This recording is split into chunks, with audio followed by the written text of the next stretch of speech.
Sterring, picture important. Is Sterring, they're like Sterring. Hey, I'm Kunta. And I'm Peta. Welcome to Black Sterring Radio, a podcast where we dissect TV shows, films, music, and culture. To ask how black women are represented and seen on screen.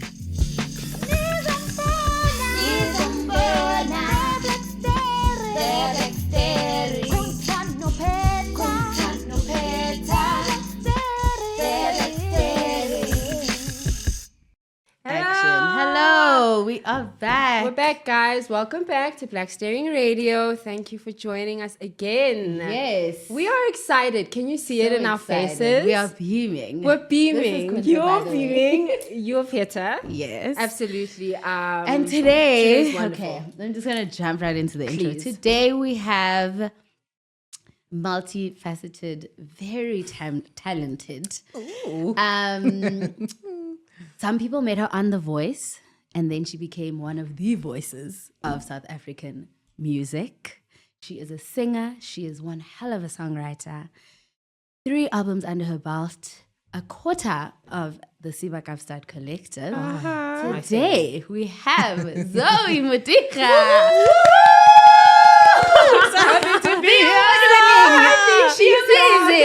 Is it a Cheshire cat? The cat that like has yes. That's me right now. Yes. I'm inside out. Inside The out. incomparable, the award-winning. The all the award-winning things. The Voice. Yes. Unbelievable. Thank Hi, you so much Zoe, for how having are me. you? I'm very happy to be here. Yeah. I was just saying just before we started this whole chat that we're about to get into that I've been kind of lurking in the internet and seeing the Yeah. episodes and enjoying, what both of you are doing in the space. So I'm really happy to be here. Absolutely. Thank you for joining us, and it's just lovely to know that you've seen us, you're watching, and it's always interesting to see what's to receive yourself, to get that feedback. And I always think for somebody who is known or perceive like a public persona, like how do you like balance all of that, like that perception of it, like, oh, okay, I'm being seen, and oh, we're being perceived, and people are recognizing. It's great.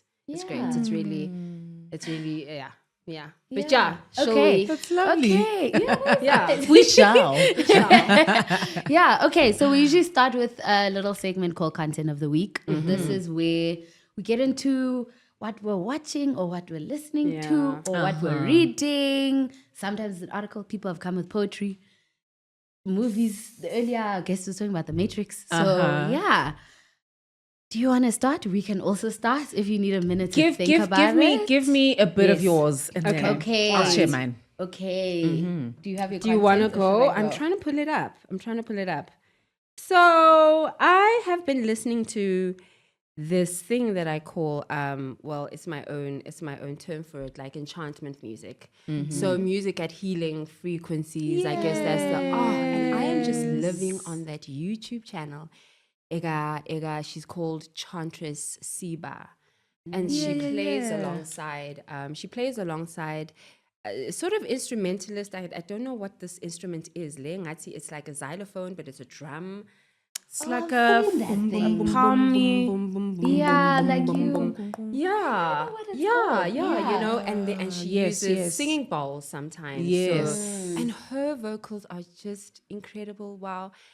So I was listening to her on my way here, and she's also on social media, and she was asking what music is your medicine, because music serves so many different things. Like it's entertainment, it's the background, it's intentional, it's like, but it's also medicine.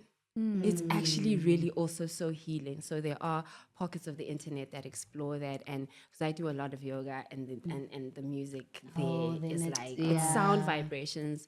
So she's like, "What's your music medicine?" I'm like, "Please, I'd love to find that out." I was like, because for me, it's definitely.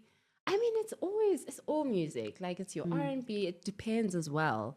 Different medicines for different days. Sometimes I need an upper. Sometimes I need a D'Angelo to just you know. Do the D'Angelo wing. Sometimes I Okay. just need D'Angelo to sing that song, and I'm gonna be, you know what I mean. So Yeah. it's an interesting thing. I was like, oh, nice. That's You know, yeah, It's a vibe. yeah. What are yours? What are Mine, I stumbled across.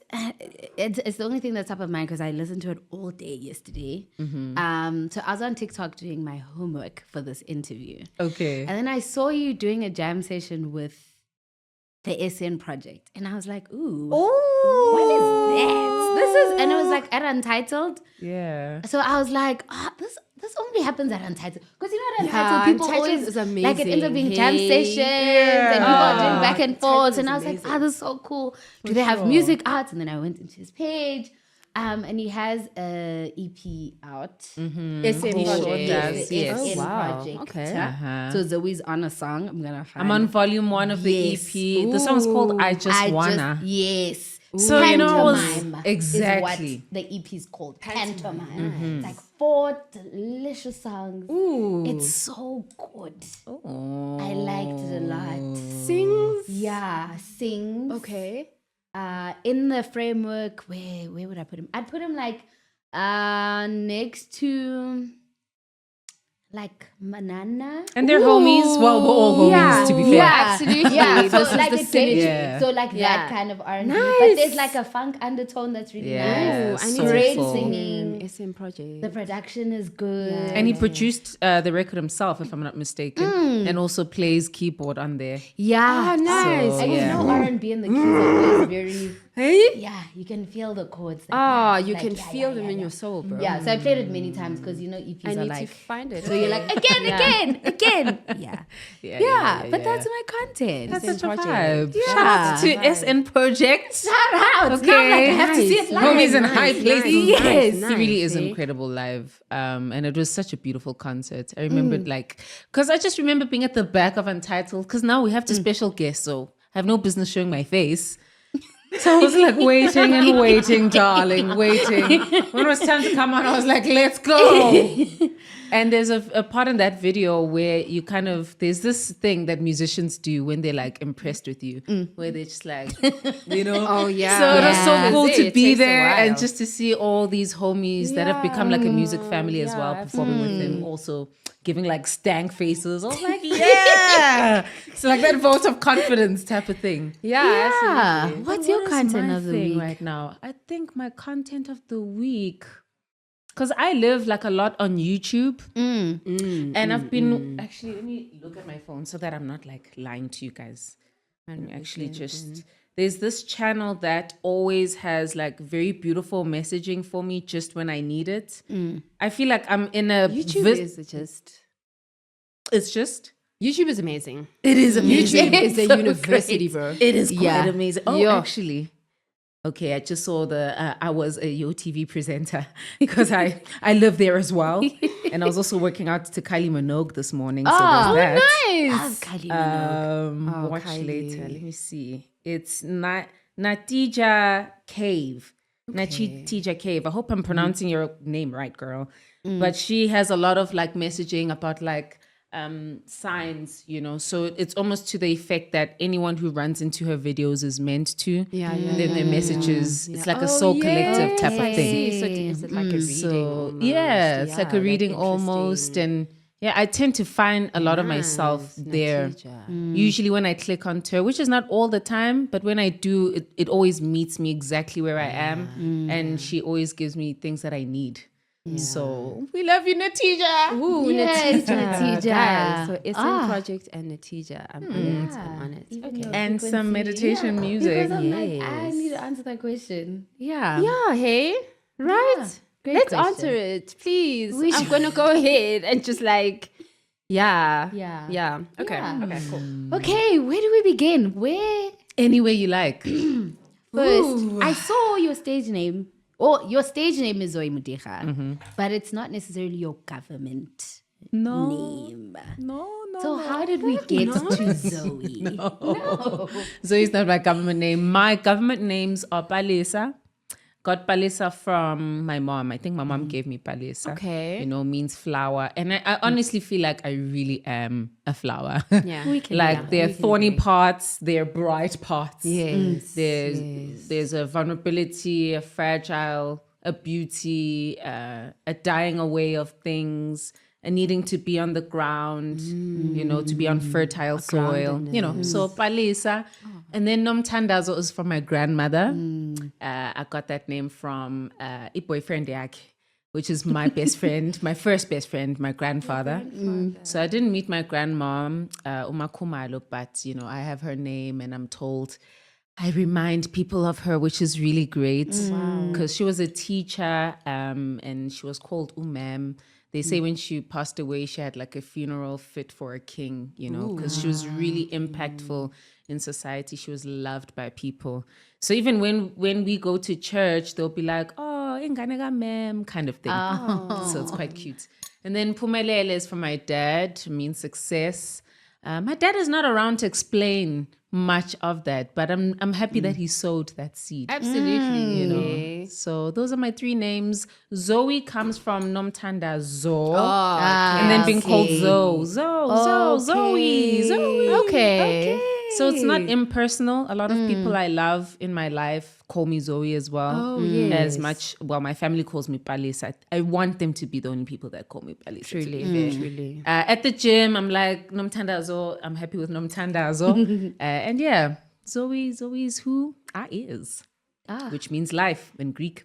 A flower Naming indeed, is so hey? important. Naming is casting is spells. very, very Naming important. is truly what they did, hey? It's truly what they did. And it's costly. It is. Because It we're is, living it out is, these 'cause then names. you Yeah, have we to do live out the impact. names. You have though, to be in that potential. Yeah. You have to. But what goes into like a name change for an artist? Like why would you not use I guess your ordinary name? Like, and when did you think to make that decision? Do you know what I mean? Like, because that seems like quite an intentional place to start. Like, you know? For sure. You know, I feel so many different kinds of ways about my current stage name. There's a part of me that understands that I was in some ways kind of assimilating to something because I was called Nomtandazo, but they'd always like butcher that name. And it really rubbed me the wrong way. So I was happy to have it cut short. It was like, hey, Right. we're not going to say it right. It's fine. 100%. You know, because I feel that when we call each other by our names, we're kind of calling that into our lives, you know. So if you're butchering my name, Like then Uyamosha. Yeah.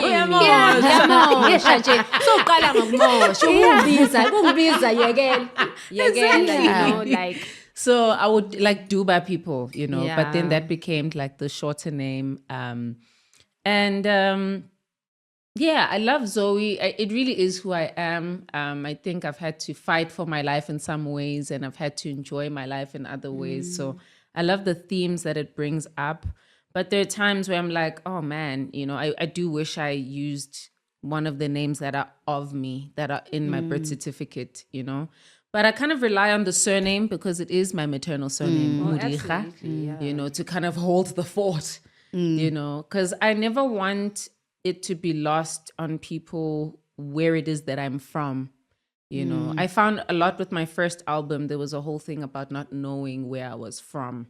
And I really want the people that I come from and geography to be an important part of my story.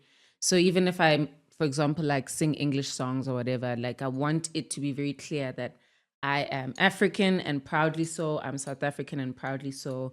Ngiyintokazi yaseMgungundlovu, which I say all the time, Yes, you child. do. And proud of that too. So yeah, I have an interesting relationship with Zoe. And then with Modiga as well, because I was born in Durban. I was raised in Pietermaritzburg. But I think where it is that I'm from, they still have a hard time knowing that I'm from there because the surname is not like Kumalo. Yeah. You know, it's not like a Ngumalo. It's not like a... I mean, all the other Zulu surnames. But you know what I mean? Always. With the leather gloves. He's my guy. He's my guy. And Club. he's so fly. Like, he is so fly. Yeah, he could like, there's something about villains and just Like owning the villains, space. You just- can feel them in the room. Hey, Jack Mabaso. Always. Literally taking me out with the glove. Because I literally That's where my head always goes, to the club. But yeah. But you know, it's my name. Yeah. It's how people have come to know me. So I'm happy. I'm happy with that. Okay. So where did it all begin? With the singing. And I won't necessarily go into the music school aspect of it. Got you. From the NSAs and UCTs. We'll get there. But for me, I'm like, in the beginning, where did it start When with did you know music? you could Yeah. sing? Such a beautiful question. It can be a very irritating question, but it can also be such a beautiful question. It can be irritating for me because I don't want to answer it the same way that I do when it's asked. But it's very fascinating because it causes me to constantly run into the fact that music was never a decision that I made. You know, I always say, like, I was brainwashed to do this. It was just always around. Music was always around. If we were cooking, there was Luther Vandross and Mariah Carey playing. You know, there was Joy Celebration and Maskandi playing. There was, you know, R&B playing. Right. I just remember memories being like life memories being made to music and me enjoying what music seemed to mean, even in the most mundane ways, you know, what it meant to people. I think of Kwaito and like my neighbors, because we would have like these collective showers. So it's like the people next to you, the people opposite you and diagonal to you, you were sharing like the same umpompi, the same tap. Yeah. I'm so happy that I'm like looking for an English word from a Zulu word. You know, so we love would it, share yeah. that, but there would be showers there. So it would be like a toilet and a built-in shower.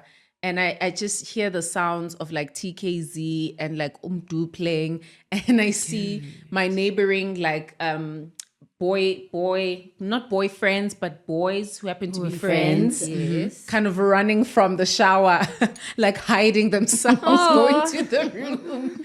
And I also see, like when I think of the Maskandi, I think of like, you know, other neighbors that would like sell alcohol and they would have like hangovers. And I just have the memory of that music. I think of like spring cleaning to the gospel and the R&B. So music was just always there. And I was compelled by it being there and seeing what it meant to people. And I didn't know it was what I wanted to do, but I just knew I wanted people to feel the way that I see them running about with their lives to this music. I was like, I want to have that kind of impact, you know? So that's where it began. You know, we would play with friends and make like outfits for, you know, dolls, because I'd have like a bunch of toys, you know. I lived with my grandparents, but my Absolutely. my They parents spoiled would, you know what I mean? But my parents would like give me toys. So I'll be like the toy person in that neighborhood. So I'd make clothes and we'd also make songs. Oh, wow. And Yes. and that happened. I mean, the first song that we ever wrote with my neighbor, Urifilwe, if she watches, this is going to be hilarious. But it's, and you know, Pella, I'm a 1994 baby. So everything was Rainbow Nation. Okay. So the song was like, we are black, we are white, like your shirt. We love each other, we are one. We live in peace in our land. We love each other, we're happy together, we live together in harmony. Sounds like Takalani, right? Siya Halelisa. That was like my first song with my neighbor. Absolutely is that Takalani. And I love Takalani. No, it should be on Takalani. Is that It should be. I used to love those songs. I love Open Sesame and Takalani Sesame Yeah. just as a concept. Yeah. I truly lived on Sesame Street. I truly Shout outs lived. to Moshe, Listen, Zikwe, oh, hello. Neno. Yes, I can't Okay. believe you remember that. You know, and that's I always love that beautiful, you remember please. Oh that. my gosh, that is, and it is very rainbow. Like, it's just so, and it's so innocent. You really We were so optimistic back then. We were so optimistic. great. We really were, weren't we? Yeah. Things have been interesting since. But We can all be I like, mean, hey, rise and shine. We rise Children. and we shine every day because of the children. Oh, wow. man. The future Okay. So Yeah. how did that, because that's such a beautiful, it's so grounded even in like Yeah. how you would hear music everywhere.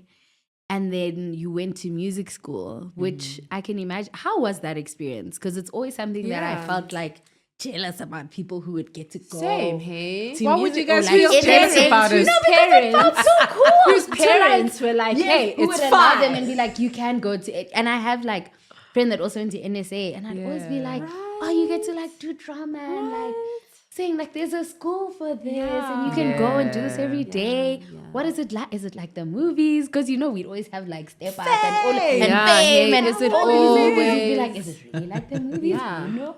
Who knows? Because school Man, is school, you know?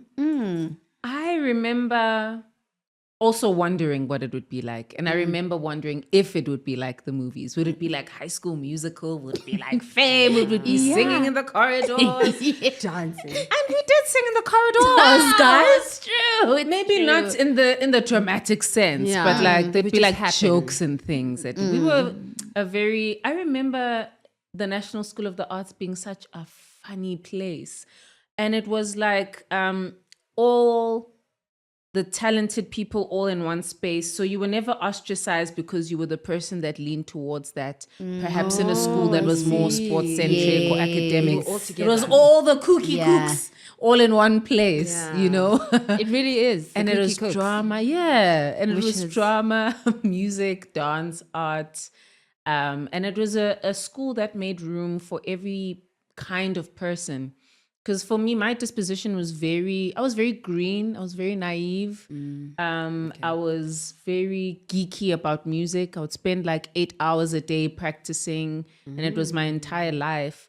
But I would be able to have like conversations and jokes with people who were, I guess, the more popular people or the people who were exploring life in different ways to me, you know? So it's almost like it made room for every kind of person, but it also allowed me to have a lot of the tools that I use now. And to make memories that I genuinely still feel like the memories I made in that school, I still carry them. It's still in my reference point, you know? And a part of me is like, man, I hope I enjoyed it and took it for all it was, you know, because it doesn't come back, but you look at it so like fondly, you know. So it was a beautiful place, you know, met a lot of incredible talent.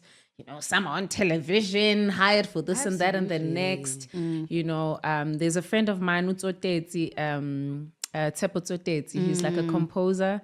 And I got to tell him the other day because I did some workshops at my high school, the National School of the Arts, recently. Nice. Where we were just kind of sewing back into, you know, music, jazz culture, the whole thing. It makes my heart flutter, really. I enjoy it. absolutely.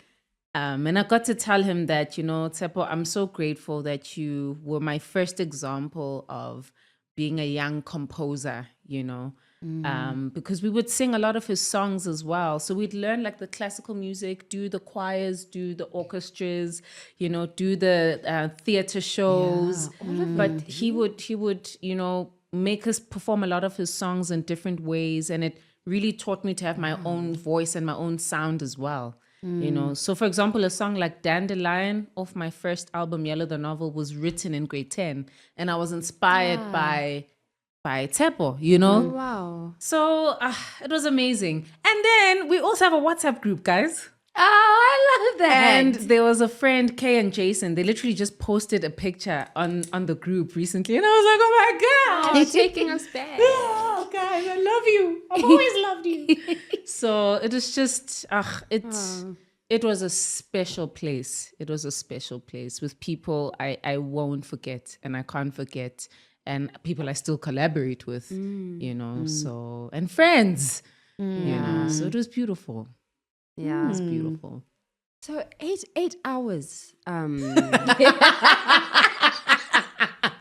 Huh? Right? right? Like Yeah. you're really a geek for the music. So I just want to talk about that side of the work, the work of it. When you've decided now, okay, I'm here.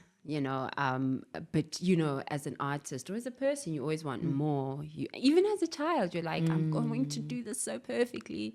What are the sort of the rules that you started to learn, and like you're saying, like how did you then learn to grow your voice? What tools were what were the lessons that stuck with you, for the craft, in terms of the craft?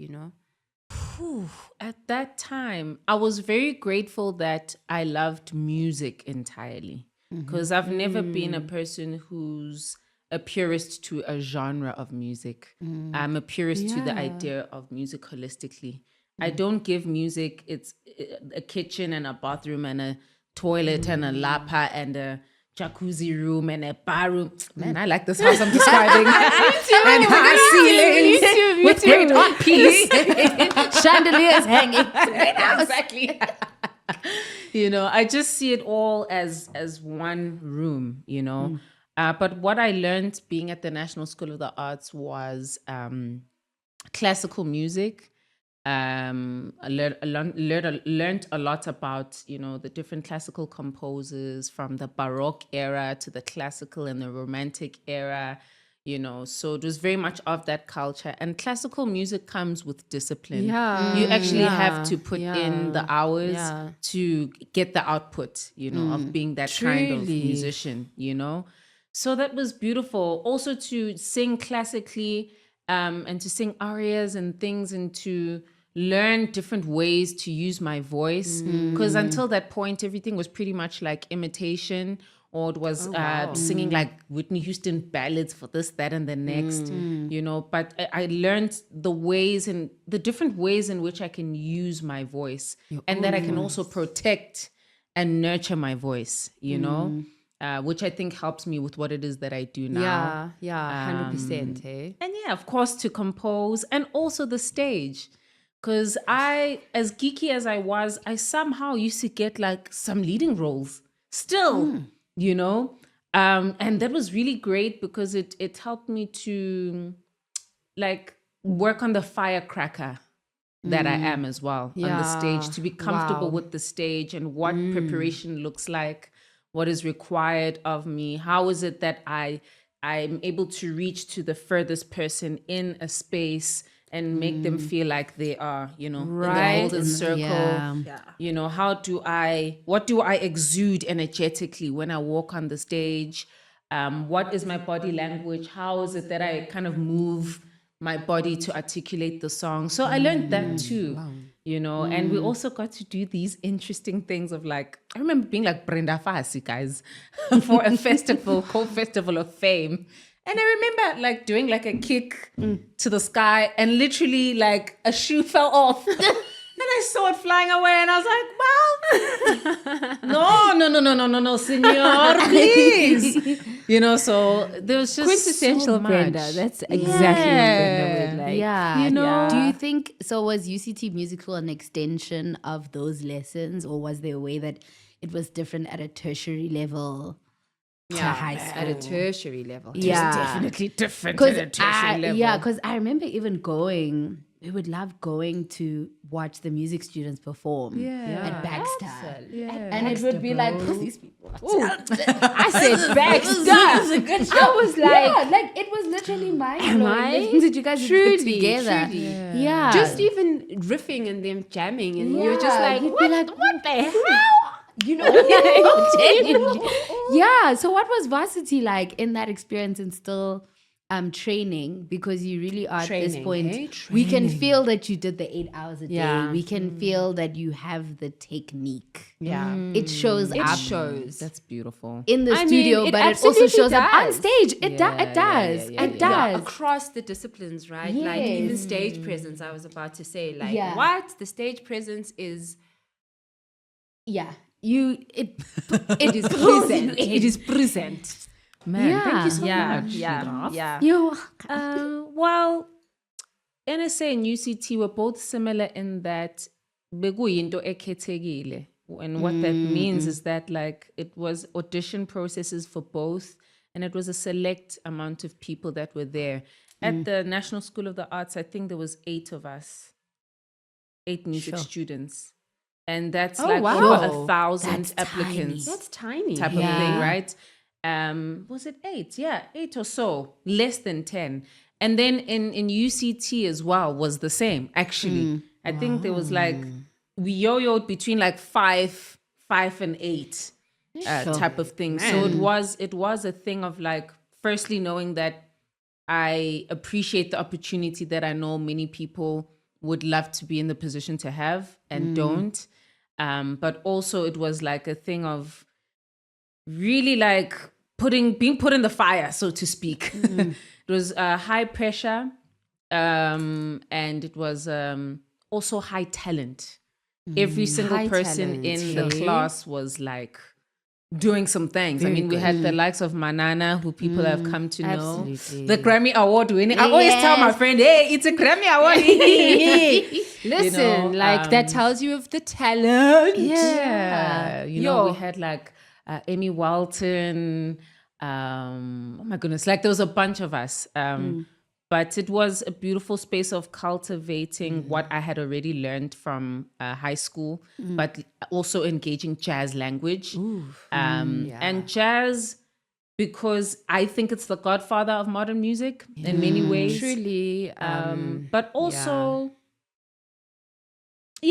like it was a beautiful place for ear training, to be able to sing really challenging passages around people. But it was also academically astute as well and required a lot in that sense. You know, and it's also where Seba Kapstadt was formed. Because when I was in my second year, that's when Sebastian came as like an exchange student. Oh, he was an exchange. Yeah, he was an exchange student. Yeah. Interesting. So he came Wow. to UCT, and then we started jamming, and I would ask him to come do, because we would ask each other to do like our exams.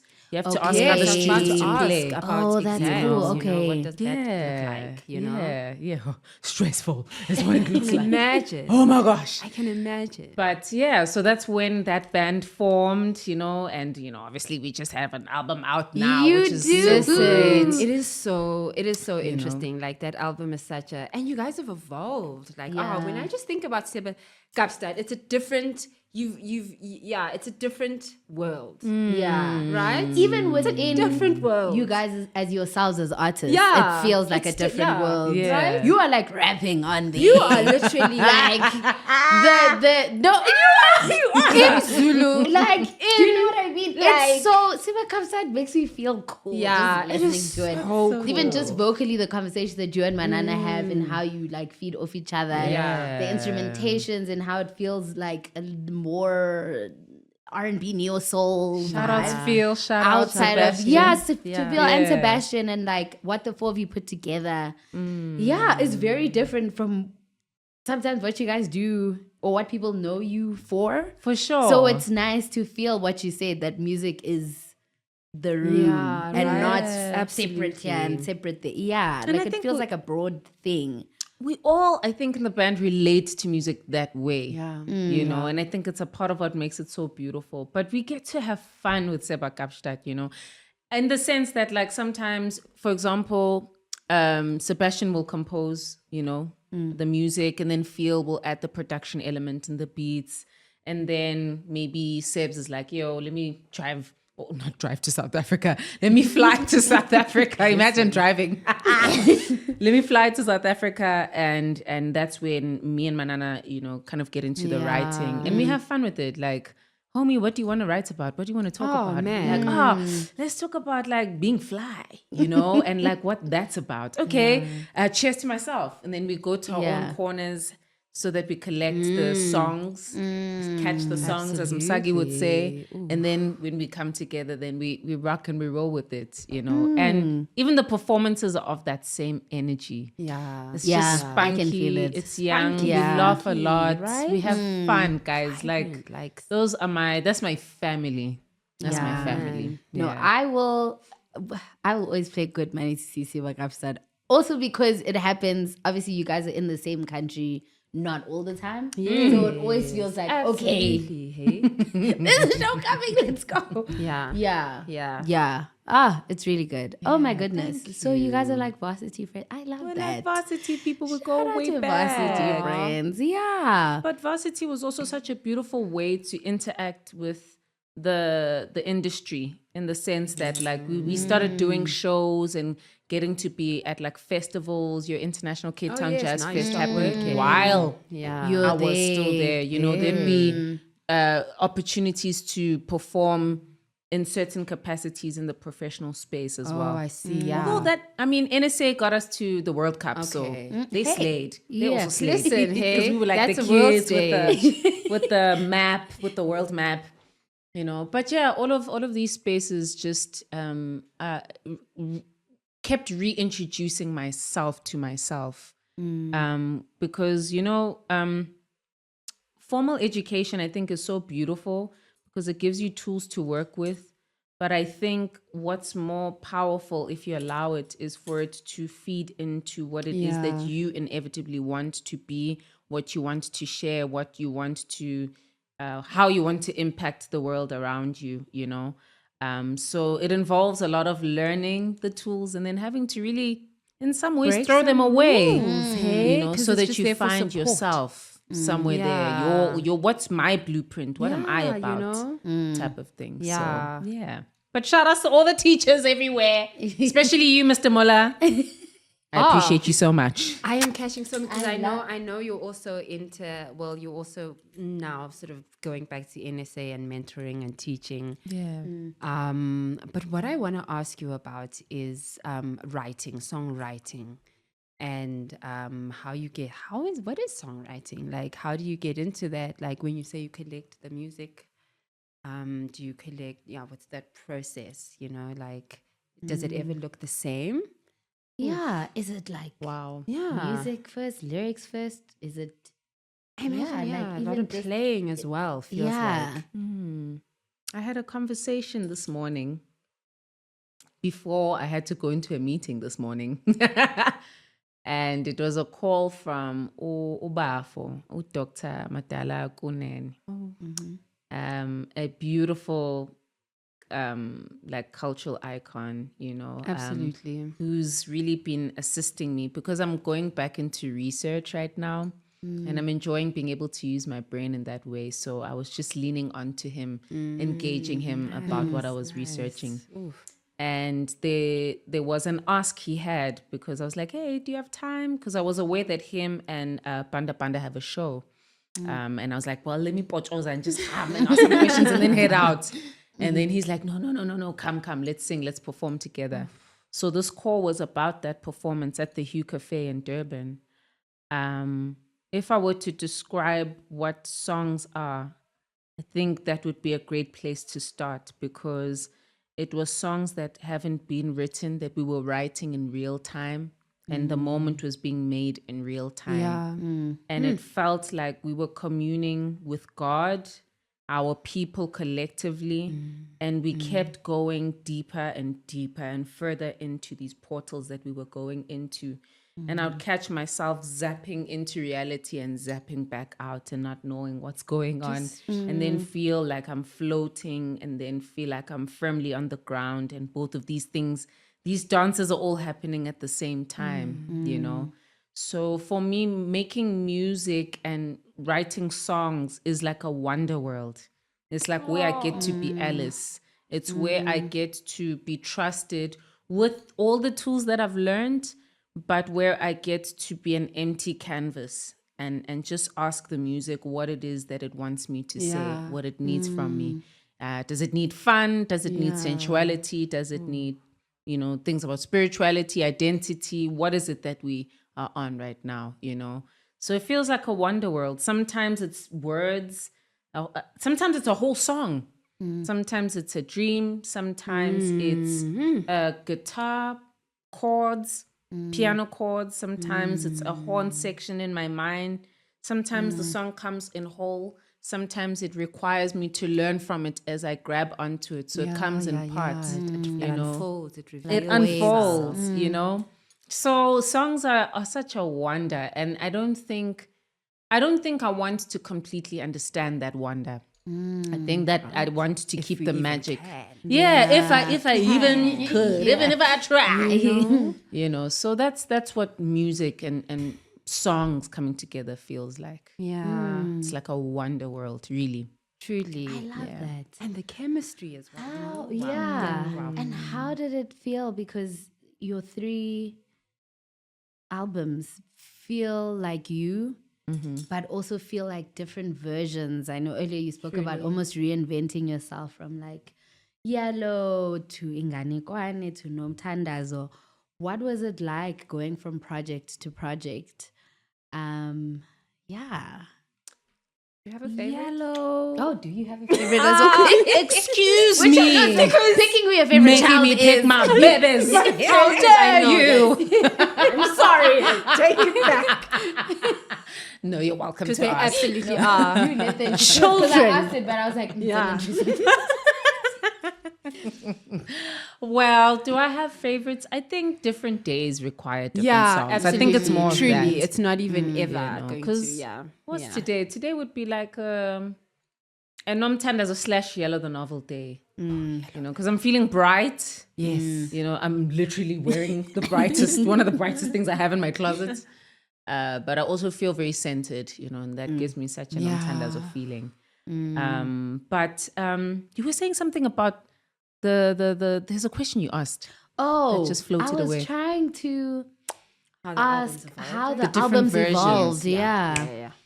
So, you know, the thing I was saying about music not having doors and windows. Yeah. Ooh.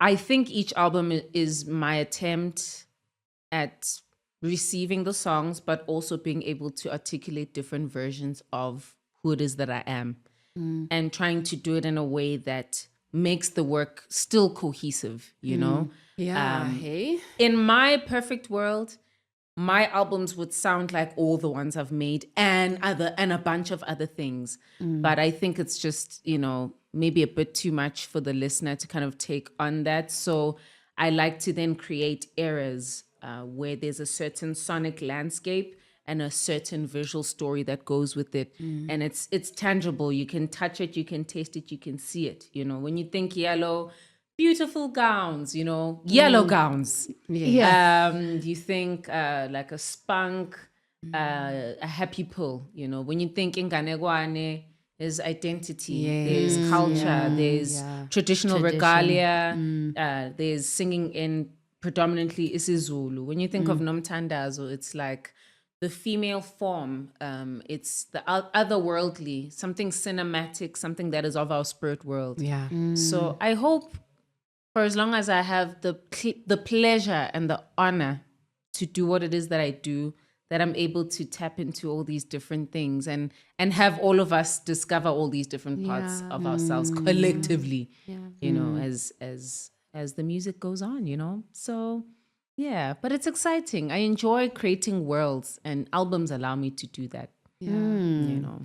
Have you thought of the fourth world Yes. yet? I've thought of the You first might, yeah, fourth there are world. many worlds. No, and I'm like, because I'm like, okay, the third album just came out, Siva Kafsa just came out, but I have to Yes. ask, is there a new album Yeah. on the way?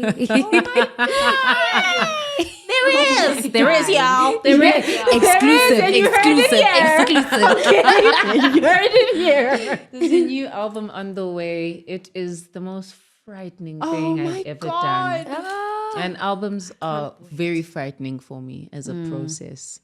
But it's the most freeing album that I've ever made. It's the most proud I am of an album. It's in predominantly English. I produced the record, the beats, the music, arranged, composed, wrote the songs, feature really incredible people that, you know, it's just too soon to give that away. Absolutely. Absolutely. But it's still in process. And it's so me. Oh, man. It's so me. Like, it's like the quirky me, though. It's the fun me. But it also talks about a lot of the things that are in my mind, you know. It's not a love album, but it is an album about love.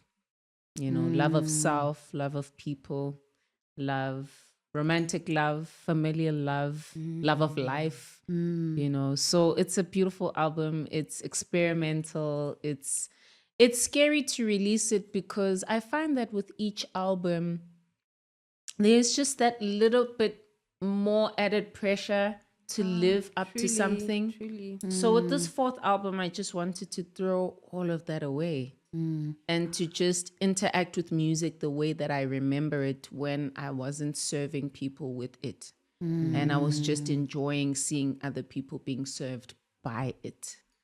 So that's the place that I'm going to, like the younger self, you know. So it's, I'm really happy about it, but it's very frightening. But it will come out. I've got, you know, balls of steel, even though I am sensitive and I do have an exoskeleton. I've got soft parts, but, you know, I'm excited to usher it and everything that will be required from me to make that happen. Yeah. So, yeah. Number 4. Good luck in the That's so process, blessings exciting, and yeah. everything, in all of the creation work. Really, truly. I appreciate that. We can't wait to receive it. We can't wait to receive it as usual. We can't Yeah, wait to as receive it. fans. I'm so happy. Oh, Yeah. my gosh. What? No, go ahead. Oh, okay. Sorry, I was gonna move things to the stage. Yeah. I've lost count of how many times. Yeah, no, I've seen you absolutely. live. And honestly, I love it for me. Okay? It is me who I love this for. No, because it's so. I can It's an feel the experience. magic It is when an you're on stage. experience. It's very. It feels electric. Like you can feel. To even speak to what you said about NSA, you can feel the hand. Even if you're in the back, it feels like you're in front. There's a warmth and intimacy that I feel every time. So I know I've just said a mouthful. But with being on stage, how do you decide on the set list? Because now you're like program, hey? 3 albums in, about to add a 4th. How do you pick and choose what goes? Because you always manage to like strike a balance from each album. But then sometimes we'll be like, you didn't do Tando, or you didn't do this. Yeah, like As if not. how do you as if please not the every people, song but is my also favorite. yourself? Yeah.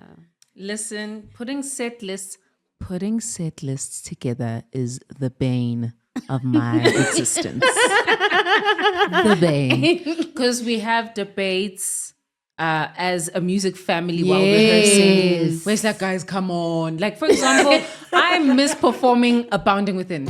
I miss performing like I Love Yahweh. Like, I miss performing those records. Will get me on my knees. But I also know predominantly that the audience, a lot of the people might So not there's necessarily a be familiar with whole that record. So I have to kind of, not just me, but the entire team, we have to balance the scales of the songs that we know most of the room will want, but also give those experiences that say thank you to the people that have been there from ground zero, you know, and also to say welcome to the people that are probably there the first time that night. Yes. It's a whole thing. Yeah, what a it's juggle. hosting. It's quite a juggle. Yeah. You know, and then also to just live through the different versions I've been across all these records. In and out. Yeah. I don't know. Yeah. With a lot of the people who have been there with me. Because you say that's you've been to a couple of performances. I actually do see people and I'm like, whoa, we've actually been doing this. Yeah, Like we're right. growing together in this Yeah. thing. You know, so it is the bane of my existence. But I love to perform, obviously. And I love to just put shows that feel like they give you the entire experience of the discography, you know, so. But yeah, it is quite a thing. And then having to shorten certain songs so that we get more, as many so as that we can. okay to do yes. yeah, because jazz, and the music, and people were talking about this earlier. People not writing bridges, people 2-minute songs. It's always nice. We're sitting in it for 5 minutes, for 7 minutes, and you know it's live, so you get the extended version. Yeah, you get a Yeah. personal thing. You get a conversation. Hey, how do you prepare to go on stage? Like, I imagine it is rehearsals, it's work, it's a lot of things. It depends. Sound check is the determining thing. Yes. When sound check happens is the determining thing. Because sometimes Sure, sound check is the day sound. before. Sound, Okay. yeah, sound. If it's the day before, it means I have the entire on the day to just get myself into the zone, and I'll tell you how I do that. But sometimes sound check is like a few hours, maybe the morning of. Okay. So let's say it's on the morning of.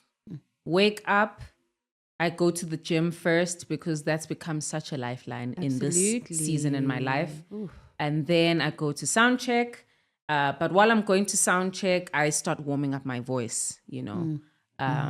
Actually, I start in the shower because it's quite great to warm up your voice with like that mist there. It just opens things up, makes it lush and lovely, darling. So I warm up my voice and then go to sound check, do that.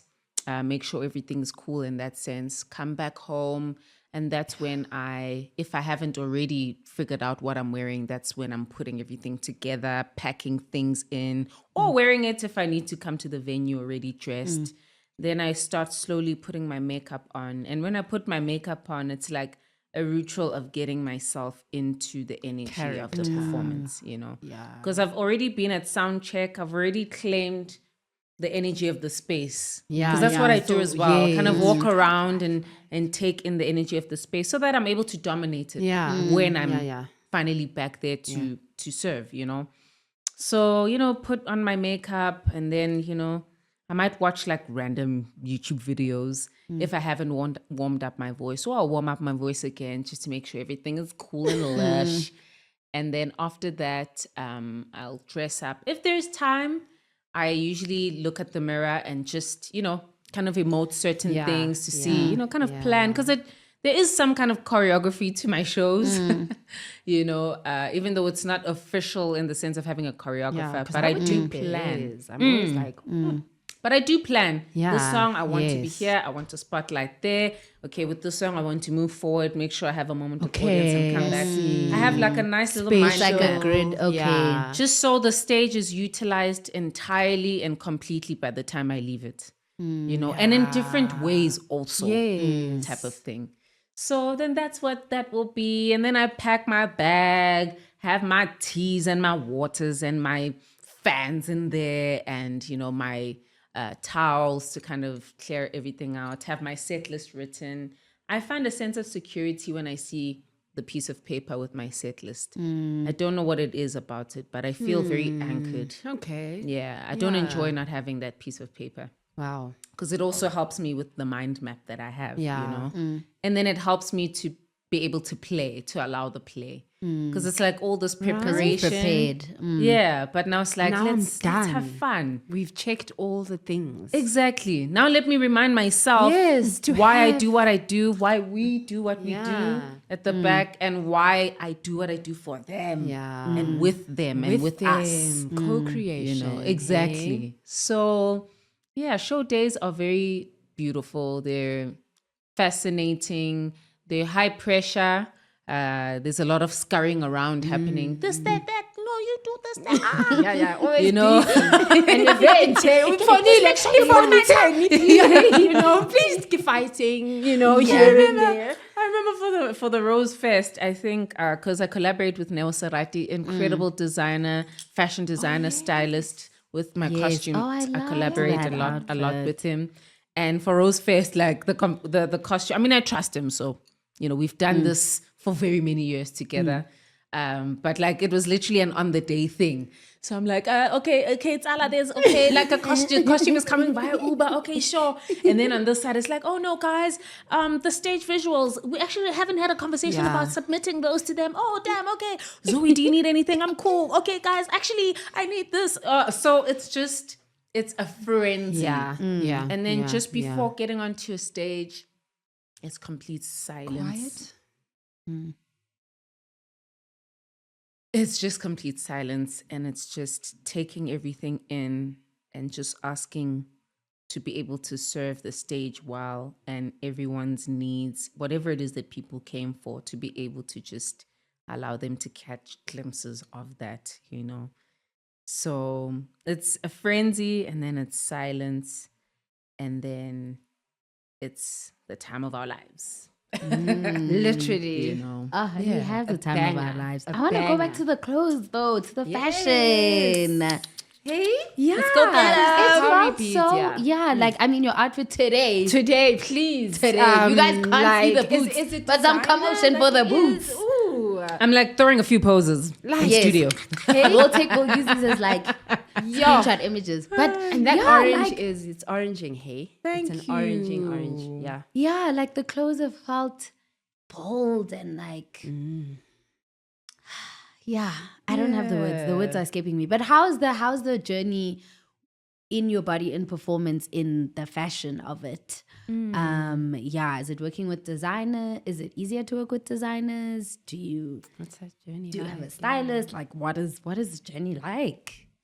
So, I love being able to, again, tell the musical story and then have the visual story there, and have stakeholders that are different, incredible fashion designers whose pieces I get to wear. And I find that, you know, with costume, it's so beautiful because when I wear designers' pieces, I feel like the clothes take on a character of their own, and they also pull a certain character out of me as well. Yeah. You know, so what I wear on stage is extremely impactful to how I move and the kind of show and even what energy I embody, you know. So it is beautiful in that sense. And I love to collaborate with Neo. Neo is the space that I can dream. You know, I'm able to say, okay, I would like a high sleeve chomi, like a high sleeve or like a high slit. I want to show some legs today. There was a dress which had the highest I slit. know. I was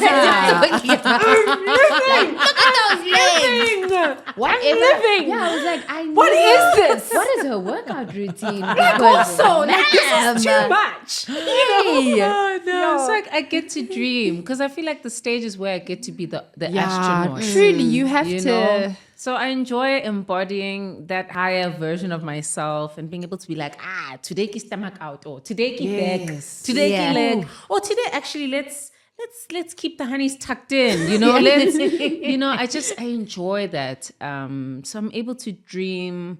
Even to the fabrics, what kind of fabrics, you know? Oh, Chom, I would like something that reflects light.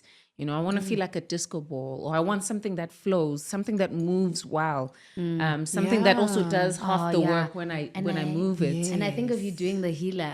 Yeah, exactly. Yeah. A little dancey A little wancy. dancey dance. You know, so I enjoy playing in that world, you know, and I think fashion is such an important story, you know, for a person like myself who is also a performer amongst other things, you know. So I love that space. I feel like a kid in the candy store. Give me that kind of feeling, you know? Yeah. Have you always been a performer? Or because I feel like even your stage presence journey has also changed. Like from back then, from watching you when you launched Yellow at the theater to watching you on stage right now, I'm like, the growth is leaps. We're in a different timeline now. Like, and you know, have you always thought of yourself as a performer? Absolutely. I've thought of myself as an unlikely performer because I also know that there's the persona that I have on stage that is very much me. It's just a heightened version of me, or it's the version of me that my friends might interact with. But I also know that there is a laid back that I also have as a person, you know. But the stage is like where I've always felt I can come alive. And it's a space that I was introduced to very early on. Because, I mean, as far as Crash, I remember I'd asked my mom to buy me a recorder. I still have a black recorder. Oh, those recorders. I remember those. Recorders, yeah. Oh, man. Because I wanted to play an instrument. So she gets me this recorder. And not too long after she gets it for me, I'm able to be a part of a penny whistle group in Crash.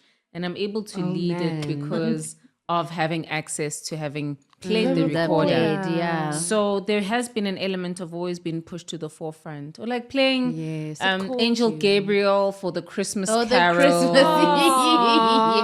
I was a monkey at some point for something as well. I remember the song "Hop Like a Monkey, Hop Hop Hop," to junior choir and leading a couple of songs there. Yeah, okay. So the It just stage has always made me feel closest to myself. Oh man. In many ways, because there's no inhibitions. I can be free, man. I can be like a child. I can be sensual. I can be commanding. I can be quiet. I can moan. I can whisper. I can scream. I can. It's spontaneous. It's something unknown even to me until that very moment that it happens, even with all the preparation. So I've always seen myself as a performer. It's just that now I've allowed to share certain aspects of myself that I would think tucked away, And I think I used to subscribe to some extent a lot to respectability politics and having to show up a certain kind of way. So now I'm exercising a liberty, and I think there is liberty in respectability. I do think that. Okay. I think there can be. But I'm enjoying causing a rub.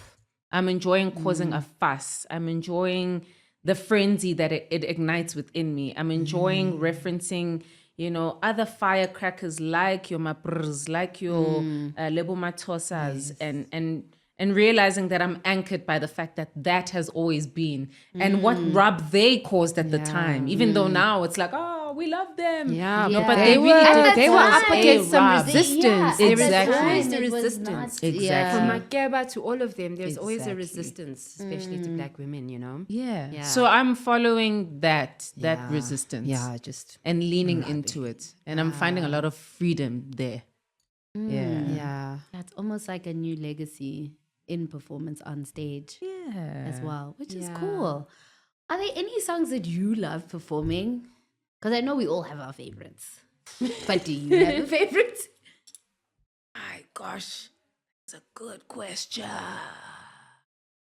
I really enjoy how different songs come alive each time because they do take on a new meaning to me, and I think to the audience as well, because we create it in real time, these moments, But I would say, okay, can I share a song that I enjoyed performing that's not my own? I did like a tribute through My Boy Africa to Mambusi Mhlongo, right? Also another. And Firecracker, Juggernaut, Rockstar. I love my rock stars. Absolutely. Yeah. And there's a song called Umfazi Ongapeshe. Now, this song is really tough.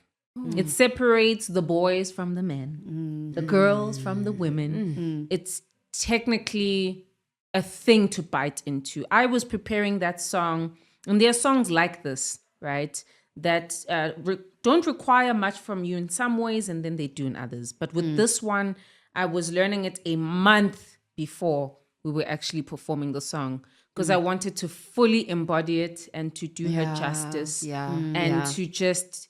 and to also showcase Ubu Rockstar Buga Mambusi, because I think when it comes to She's a cultural rockstar. custodians, She's a Never rockstar. talk about that. it's always like, this thing, which is that, but there's a flair that she has. I mean, Umambusi used to wear like leather pants. Like, Yeah, but and that like was not a Amaz, thing. Amazaza. Yeah. Dude. Like her style, her of her fashion, we talk with about. these Yes. mazazas. Exactly. Slanted black, lovely, beautiful A gowns. fashion icon, truly. Yes. She's an icon. Hey. So I wanted to celebrate her legacy from that stance, from from, that the fire. rock star, from the Yeah. firecracker that she was. Yeah. But my own songs that I like, I would say I really enjoy Bengemanzi right now. I enjoy it, especially the part at the end. Oh. I'm just like, yes, Mariah Carey. Come on, range. She has the range. You know, also imitandazo yethu. When I do get to Yeah, perform it, I yeah, find yeah. very spellbinding, even for me. Panty, you know, umdali is always like, ooh, the audience. Oh, You know. darling. Yeah. But I love songs I can dance to. I love the healer as well. I love moving. I went to a reflexologist. My sister introduced me to a reflexologist. She does more than that though. Where she absolutely, kind of she has insight, I find. So she works on your foot, but she also has insight. And she was like, do you dance?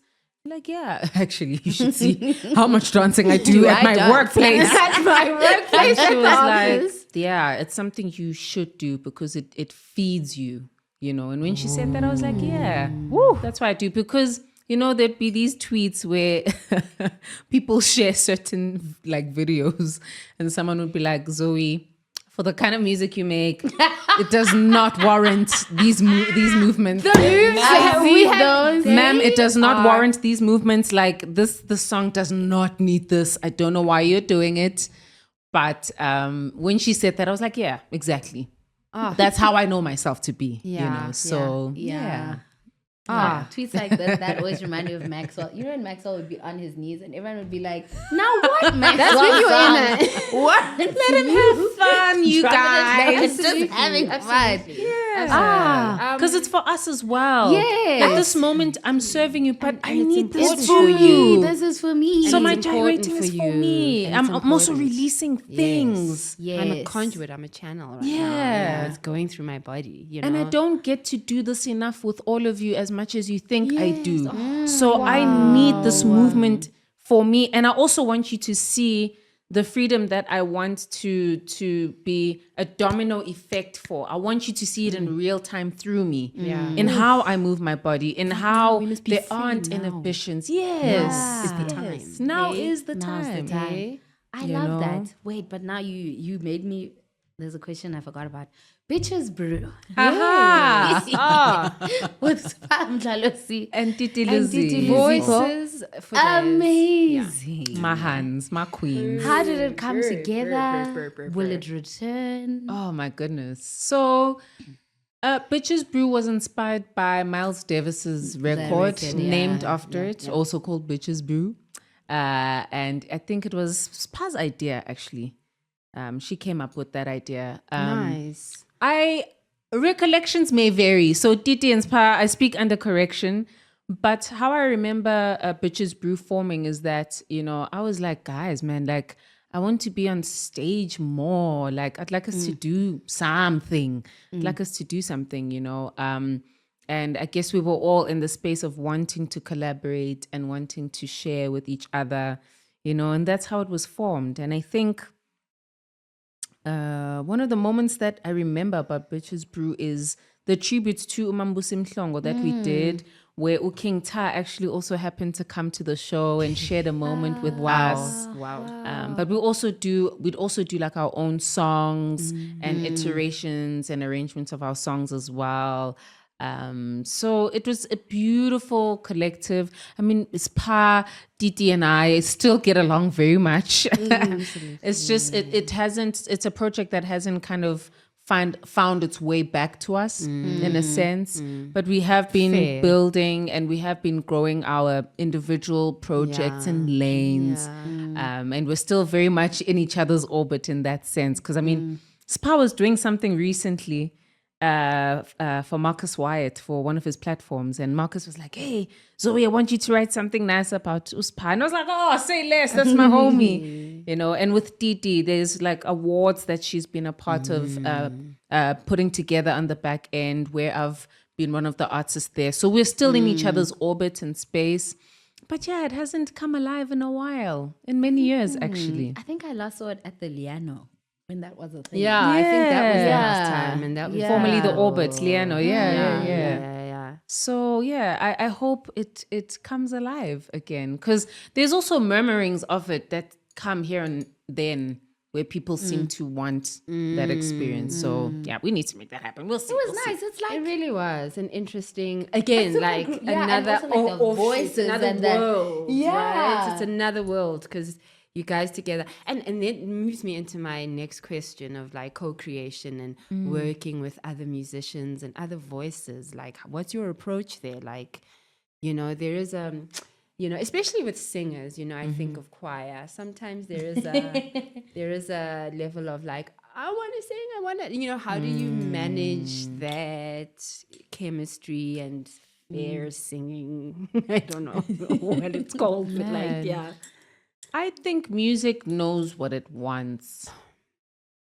That's what I think about collaboration. I think music knows what it wants.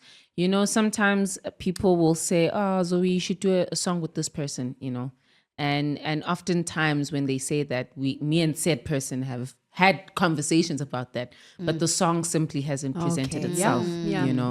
So what I think about collaborations is that songs know who it is that they want.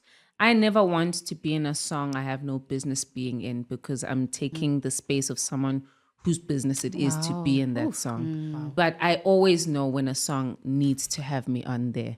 I remember there was a song that Ukeke had sent to me years back, Keke Lingo. And I was like, bro, I love you, from the Muffins. I was like, Keke, I love you so much. This is not my song. And he ended up featuring the person that I had in mind who was perfect for the song. And then he did eventually come back with another song. And I was like, bro, say the least. That's the one. That's the one. And it was a song with myself, Ukeke, and Amanda Black. And that song, that song had me on it. So I know my songs when I hear them.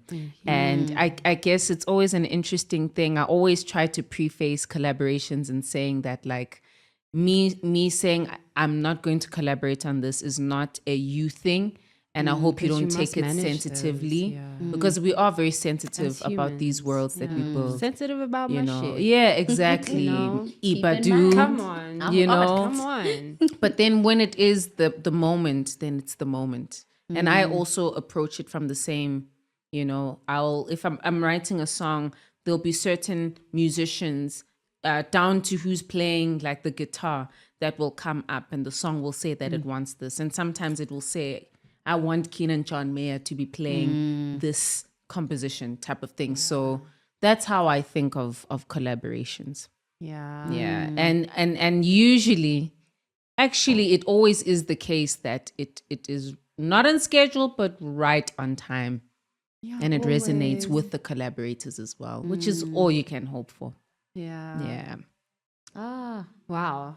I love that.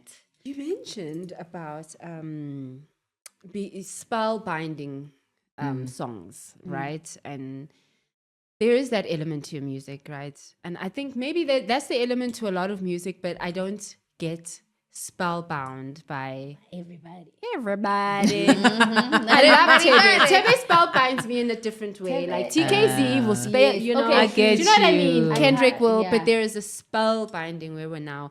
Where there's a spiritual. There's a. Do you notice that? And what's the feedback that you get? And do you feel like you have a gift in that sense? I don't know. Yeah. Oof, beautiful question. I am aware I have a gift because I've been told oftentimes I do. I'm aware I have a gift because of the opportunities that said gift has given me and afforded me. The kinds of rooms, the kinds of stages, the kinds of learning institutions, the kinds of memories and moments made. But I will never experience truly myself the way that people do. Yeah. All I experience is what I'm giving out energetically to them, Truly. I've gotten beautiful words from people, healing is always a front runner, transcendent. One of my favorite words is one that comes up, people being able to be soothed, through the music is another one of these feedbacks that I've been able to get, being able to go through really challenging moments through the music with people and and in some way anchoring them outside of that as well, is some of what I've gotten. So the feedback has been so beautiful. And then also it's like, oh, nice costume when she's on stage. Yes, it all comes together. You're such a superstar. Like they say such beautiful things, like my music lovers, they really breathe life into me. Yeah. The same life that I always hope I breathe into them, they actually always breathe into me. So yeah. But the stage is a powerful tool, and music is, the way I think about it is that it's so important that people are aware how much access they are giving to the people whose music they listen to and to themselves. It really is a soul conversation. I don't care whether you are twerking, whether you are praying, whether you are crying, whether you're smiling, whether whatever, like everything really, like music it penetrates into your innermost self. So it's important what you give permission in that of you. It's important to have like that, like musical hygiene about you, And I'm not a perfect person by any stretch of the imagination, but my intention is always to be emotionally, mentally, spiritually hygienic for my audience, so that what I'm giving is not heavy. Have you ever had your hair done and the person, the hands that are doing your hair, they leave an energy behind? So true. Very heavy. That sometimes takes your hair out. Yeah. Music is the same thing. In the same way that like the lady who did this hair, she left like treasure boxes on my scalp.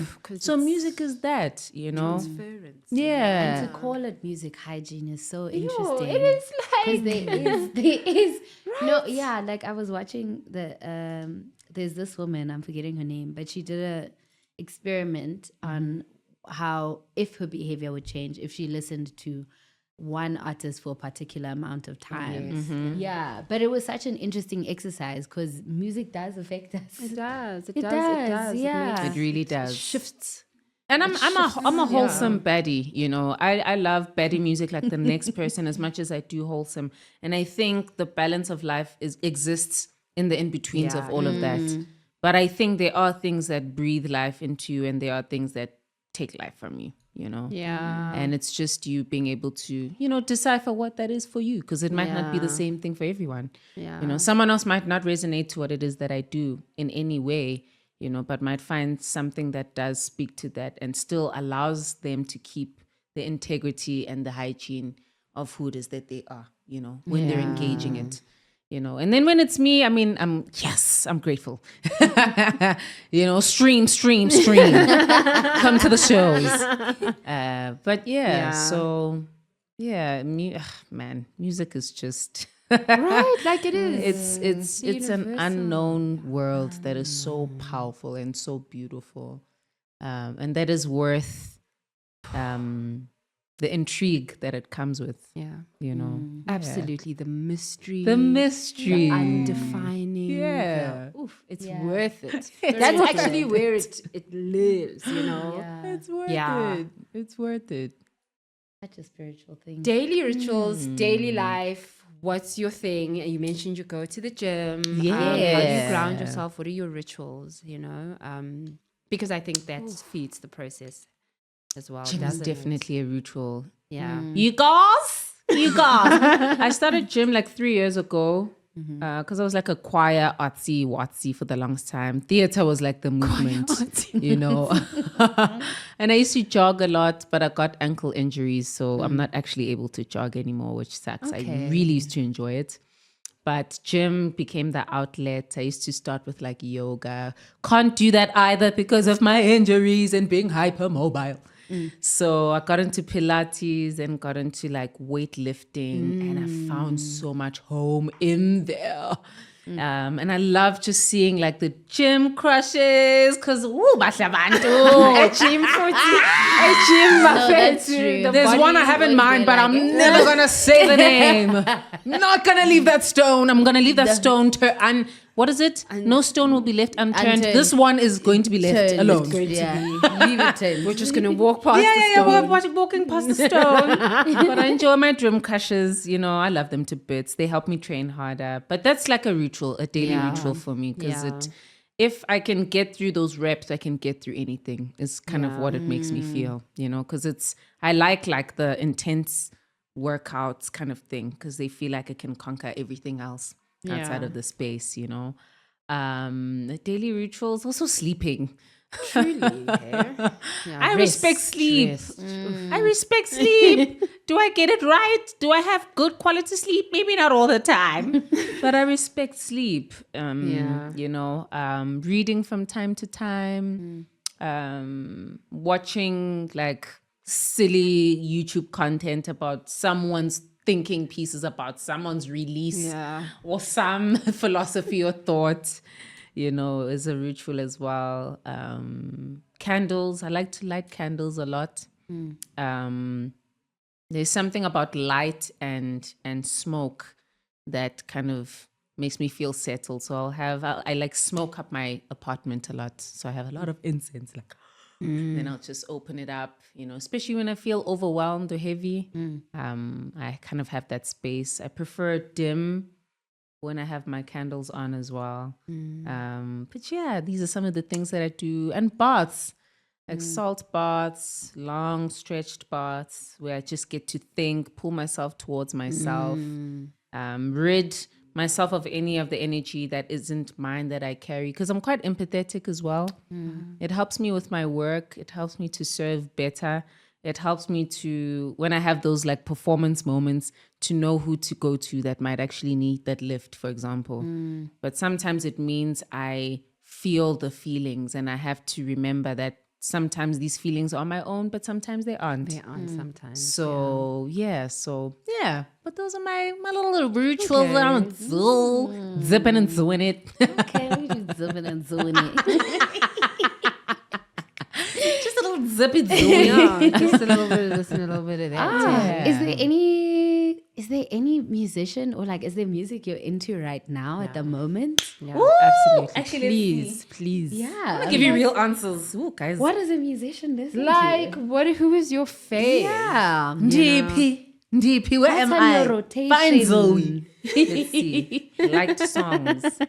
Kujenga's Ransom Part 1. Oh, Kujenga yes. is- Kujenga's That's- having such a Yeah, show and right it's now. really I love the Fela it. Kuti I inspired love thing. it. Yes. It's so nice. Still I Rise, Benjamin Jefta, Kujenga. Okay, basically I'm yes, obsessed with because we Kujenga love right now. Kujenga. Benjamin Linda's he's Kakane. redoing his Homecoming. I think that's what the album. It's like he's revisiting that album. Yes. Oh, I Yeah. see. He's Yes. coming out later Nice. this month. But Okay. Uh-huh. Ooh. So that's what I'm checking out. Shout outs Benjamin Jefta. We also call Benji Juice. Or Benji Juice. What is it? Benjamin Dlamini. There's a couple of names there.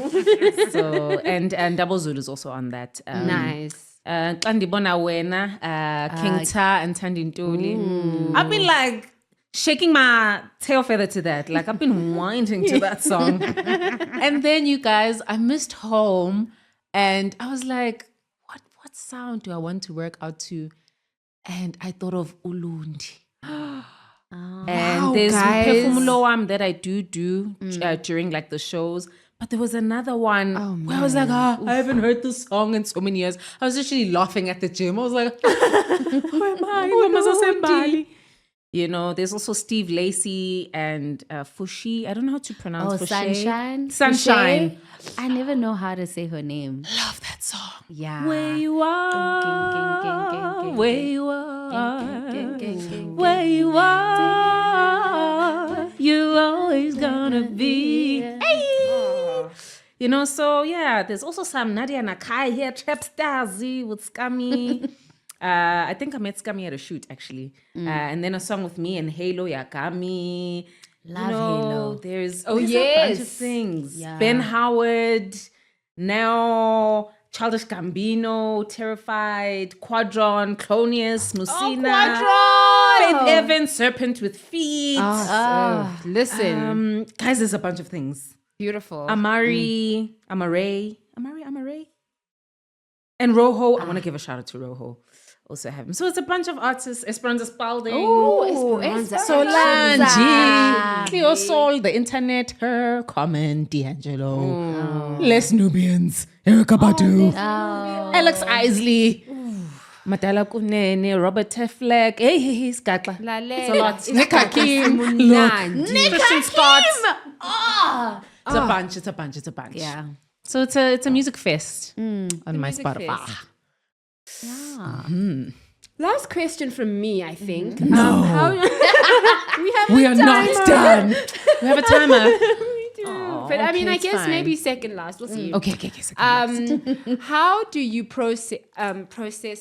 Because I mean, I can imagine you process a lot of hard things through the music. Like, you know, how's that process for you? Like having to write about something tough, maybe grief, you know, or loss or heartbreak, like, you know, because it does come into the music sometimes, you know. Yeah. I was always the kind of person who, to myself, I was very sensitive and emotional, aware in parts, you know, tuned in.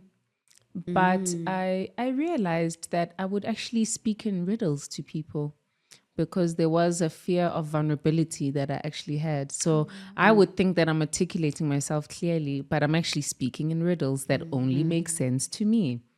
You know, so music has been such an interesting way of being vulnerable, you know. For example, I mean, when I think of vulnerability, I think of records like Nkunze Mdaga, you know, which was written really soon after I lost one of my brothers. I lost 3 brothers in a very short space of time. And that song came up when one of them transitioned. And there are times where I've performed that song and gotten to be quite tearful. There are times where I feel like I feel them in the room, like my brothers and my dad, which is what the song is about. You know, it's me speaking to one of my brothers and saying, hey, please say hi to dad and all my other brothers, you know, tell them I wish we had more time, but we didn't, you know, but I'm happy that we're able to live with each other in different ways, so to speak, you know. So even with this record I'm working on, this 4th album, I am really interested to share different vulnerabilities there that aren't riddles, you know. There are certain things there that I'm nervous to be asked about, to be quite frank.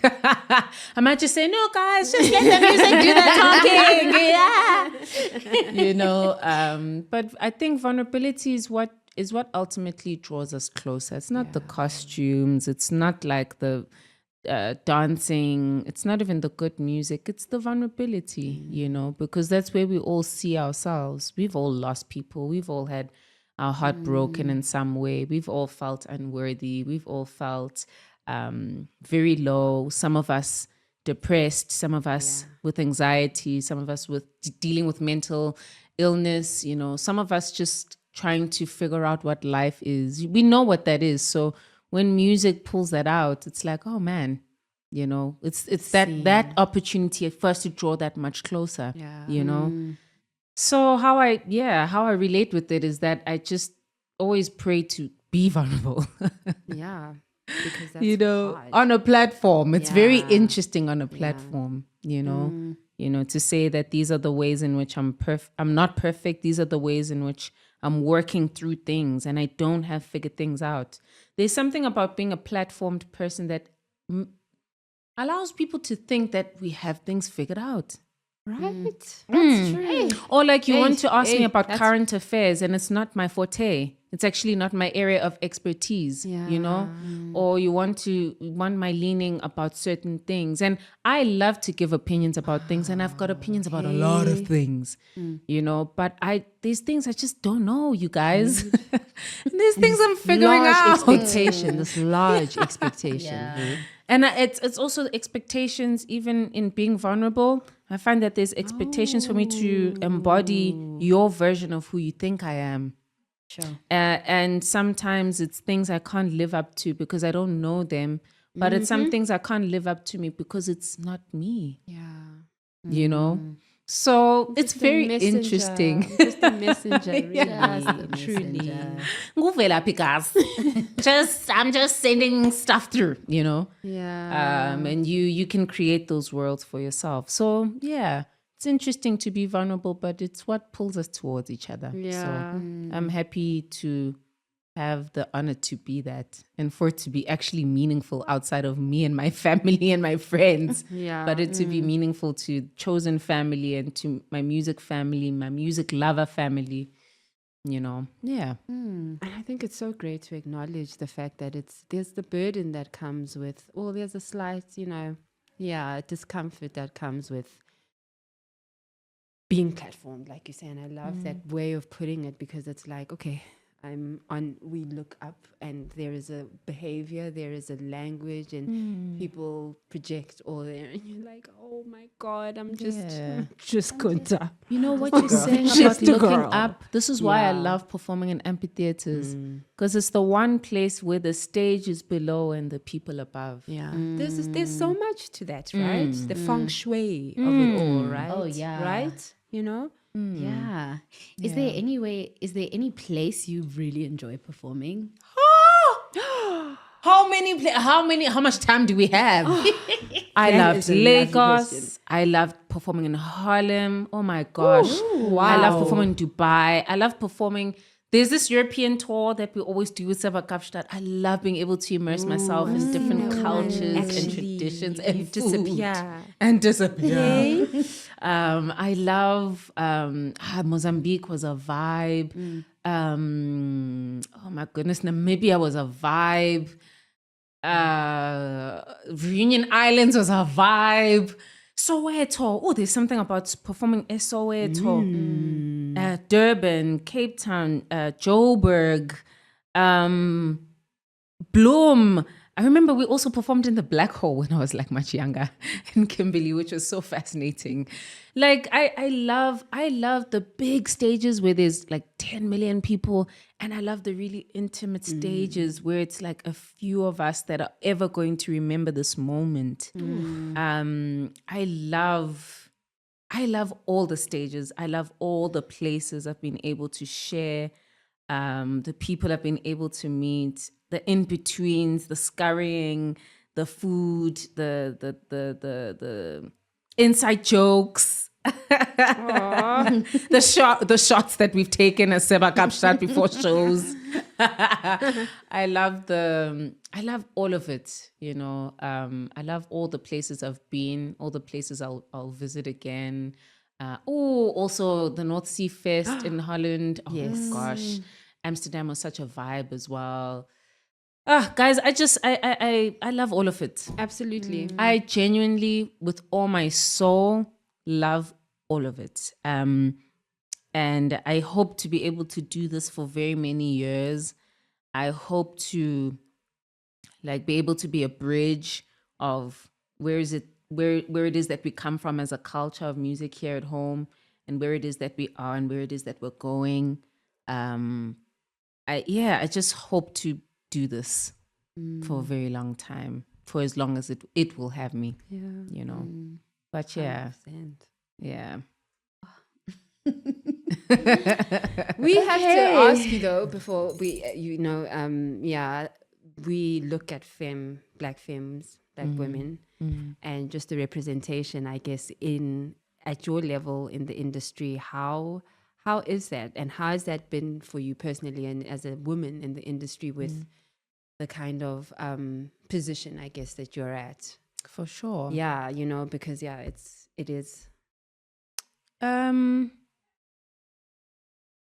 Music is such an interesting thing. Being platformed is also a very interesting thing. And being able to exist in all of this as a Black African, I mean, you can put all the identities on me, right? Labels. There's like an intersectionality in how it is that I exist that I'm always very well aware of.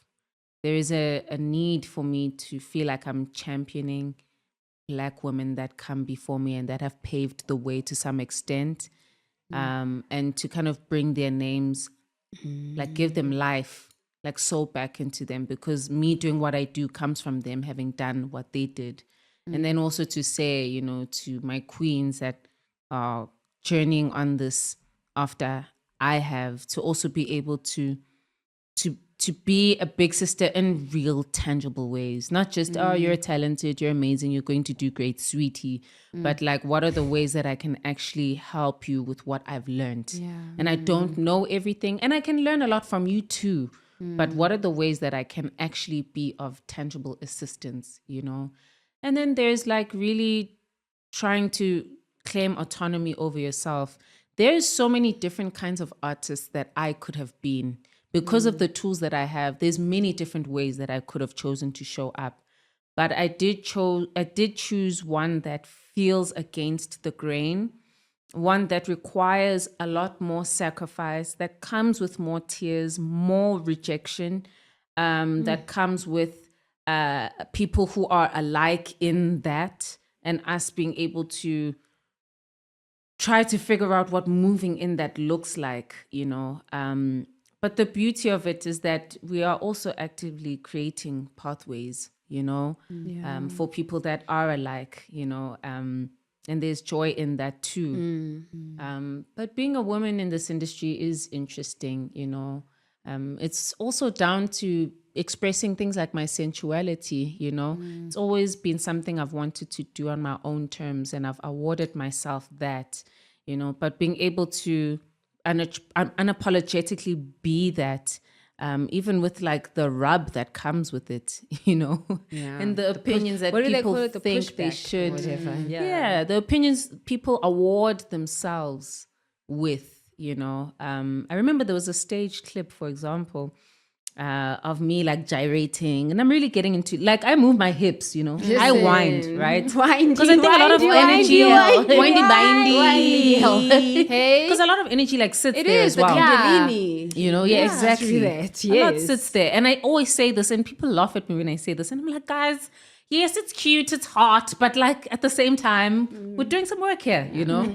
And there was like some commentary like on my TikTok from these male accounts that said like really disturbing words that I don't think I've ever heard associated with me. Hectic. Because usually I'm dealt with a mutual respect. You know, there's a way in which I'm held that I really enjoy by my music lovers, because I think we're alike and we get each other, you know.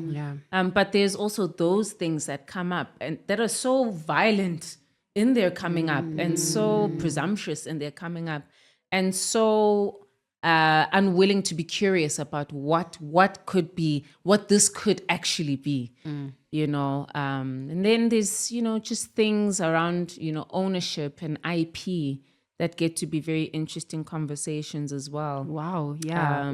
And there's working with a lot of males and them being assigned kind of like the credit of certain things that actually would have been myself and perhaps, you know, other queer collaborators and friends that I work alongside. So it's a lot of interesting games that get to be played, you know, in this body and in this intersectionality. But I embrace what it is, because there's really beautiful things that I embody with these identities too, with being a femme body. You know, there's just a lot of beauty there that I love to lean onto. There's this dinner that Sis Lira hosted recently that had other singers, you know, and I took her out to say thank you and just to get advice from her about a couple of things. And I was saying to her that I really enjoyed that she put all these women in one space, because if there's a thing that I detest, it is the thing that women can't collaborate with each other and can't get along. It's a narrative. When I say it makes my stomach turn, I detest it, because I know the power of women being in one space and of femme bodies being in one space. And that power gets to be then taken when those kinds of storylines get to play, you know. And then shout out to Shekinah and her festival Rose as well. Fest. Having all these incredible storytellers and and people who just are doing the damn thing. You know, your Lord cares, your filala, to name a few. Yeah. Facilitating that and showcasing the beautiful things that happen when we are in one space, So, yeah, I choose to see that, not in the sense that I don't see the negativity that comes from these experiences, but I just choose to see the beautiful parts that I think we tend to gloss over too, and to celebrate that, and that we're the most popping ones, man. We're the most popping ones. Yeah. You absolutely are. Oh, you really are. Okay, I know you said you have a new album on the way. The Uh-huh. Siva Kafstad album is out. If you haven't listened to it. Are there any shows or any other projects that you want to mention? Give a shout out to. Oh my goodness. I'm going to be on the DSTV Delicious on Saturday with Miss Hill and Lyra. Oh, I'm gonna need to go. There's someone who's dancing. Hey. You see what I said? Queen Tings. Hey. I said what I said. Someone busy dancing outside. So I have that to look forward to, and a lot of other cool shows. We're also trying to just continue with the Uyakazimula tour. Oh yeah, We had started it in Durban, Cape Town, and Joburg, so we want to do more cities to round off the year. And there's a lot of cool surprises and whatnots. A lot of good music that has been coming out this year as well. So I just hope everyone stays tuned. And I'm excited to roll out this next coming era.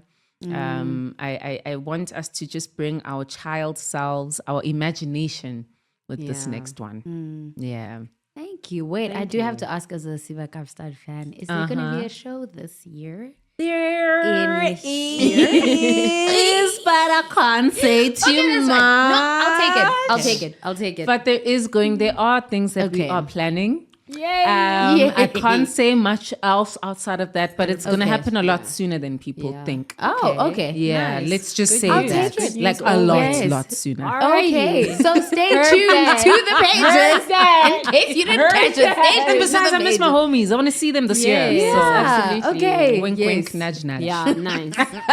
Okay, see, we're trying to get you guys information. Yeah, man.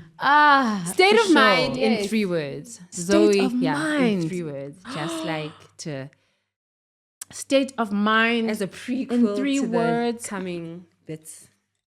I would say I'm feeling minty. I'm feeling Mint, so fresh. minty. Like there's a refreshing feeling. There's a transformative thing.